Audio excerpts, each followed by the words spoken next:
Hi, my name is Shanaea Terrell. I'm from Swedesboro, New Jersey, which is country now suburbs, so I didn't get a chance to grow up in the inner city. But what I want people to understand that even in the suburbs in the country, there is poverty there. There is there's resources that we do need that some families don't get. My childhood, growing up, I had some stressors and some blessors. My dad was addicted to heroin and he later died, and my mother dropped out of school at an early age, middle school. And so I was raised with my grandparents primarily and my mother. She had us young, but growing up, they didn't really stress too much about education or post-education, going to college. They said finish high school, stay out of trouble, and just get a job. You know, hard labor, especially my papa. He worked for Del Monte. He was just get somewhere and work. And so growing up in a country or suburbs area, all the other kids around me were going off to college and planning, and I didn't have that support, that setup. In fact, my guidance counselor said, "You're not college material," because I went through remedial classes mainly throughout my life, and so some of my grades were not good, but I did go to college and I did get into Cheney University.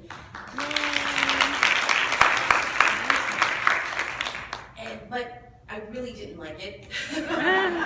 And so I would make up holidays just to come home. And my family would look at the calendar, no, and they would drive me back.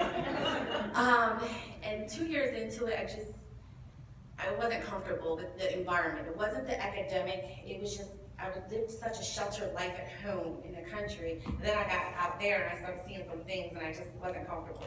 So, but I ended up getting pregnant with my oldest son, Zion. I came home and reality hit me. I had a baby, no job, didn't finish my education, and I moved back home with my family. But I ended up in the welfare line and I was denied 3 times. So not only was I not getting help from the state, my family really wasn't, they couldn't really help me. And so I had this baby, we didn't have any health insurance, it was just a struggle for like the first 6 months. But I ended up getting welfare, and I remember standing in line and telling the lady, I'm not like everybody else, I want help. I want to go back to school.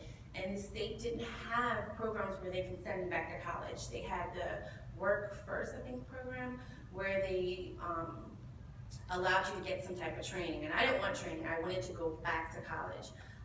But I took the training anyway. I did everything they asked me to. I got my son into childcare. I got the transportation. I went to Harris School of Business. I received my legal secretary certificate. And that did land me working for an attorney and working for the public defender's office. But legal, it wasn't where I wanted to be. So I went off to community college.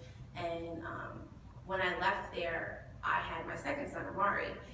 And I still wanted more. And if it wasn't for my kids, having my kids, they saved me. Sometimes your children save you. And it gave me a purpose and a direction. My kids later on enrolled in the Head Start program. And I knew I wanted to be that parent that I wanted to know when they were brushing their teeth, when they had a teacher conference, if they were acting up, I was going to be that parent to show up at that school.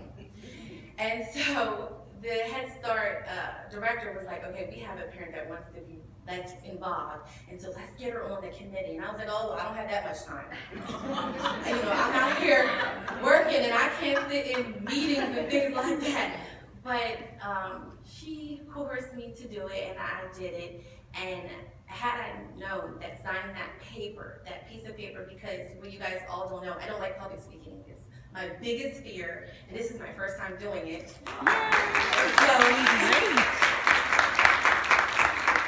So thank you. So I said, I don't want to speak in front of people. I don't want to lead people. I need to be led. And so I did it, and it led me to here. But I'm going to backtrack. My children went through the Head Start program. My youngest son, he had a speech delay. And prior to going to Head Start, he got early intervention from the state. And we took him to all kinds of doctors, and we just never knew if he was going to ever speak. And he didn't start speaking until he was 3 and a half. But the early intervention helped some of the neurons and protons and the synapses fire, But it wasn't until he got into a social setting where he had other children that were speaking or other children that had other gifts, and they all were like, yeah, I can do that too, and oh yeah, let me show you this. So he had other children showing him um, what it's like to be a 3-year-old. And he started to talk, I'll never forget, and now I can't shut him up. But, but the words, I mean, we literally were counting the words. He has 10 words, he has 15 words, he has 20 words. And then now he talks more than I do. But we paired up. Head Start program was an all-day program, but I was out there researching what other services my child can have. And early intervention hooked me up with the school district, so my child was Head Start for half a day, and then they bused him to the school district where he got speech, occupational therapy, and some other different therapies. And it was hard. When you cannot communicate, especially as a young child, you have, I hate to say behavioral, but he had tantrums. The teacher would tell him no, and he didn't understand what no was. He wanted to do a particular thing. And so I had to literally be involved every step of the way and reinforce. If he did something at the end of the day, I had to reinforce his behavior at home. And so you have to partner up with whatever care provider that you're working with, schools, Head Start, to reinforce what's going on at home. I mean, you are your child's first advocate. And so just doing that, my son overcame behavioral issues. He doesn't have any tantrums, and I'm always checking, like in his IEPs, how is he doing behavior-wise? Oh, he's a doll, we love him. But he still sometimes has little meltdowns, and he's 6 now, he'll be 7. But my son has come a long ways. And a lot of that has to do with my involvement. Before I wasn't attending IEPs because I was working, I couldn't get off, or I just was overwhelmed with being a mom and having 2 small children on my own. But later on, when they started to make decisions that I kind of wasn't comfortable with, I started to show up to those IEPs, and I started asking other professionals about IEPs. And now I'm there before they even get there to the circle, to the table. And I'm coming there with my knowledge, and I'm researching things. And I'm being an advocate. And I also said that I want my son to be part of his IEP meeting. And so with that, next year he'll be old enough to participate in his IEP and to make some decisions on his own, because we have to give them their responsibility too, where their life is going. We have to teach them at an early age. And so I'm going to touch upon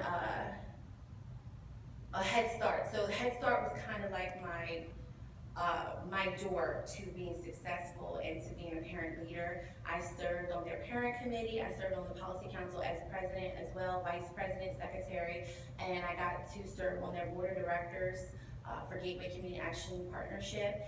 And at a conference last year, Carolyn Robinson, who is an amazing mentor for Gateway, she was like, oh, I need to find project coordinator for County Council for Young Children, and my job was driving me crazy at the time of 7 years being there. I said, well, you know what, I'll interview for it. And I knew I just received my master's last year in human service.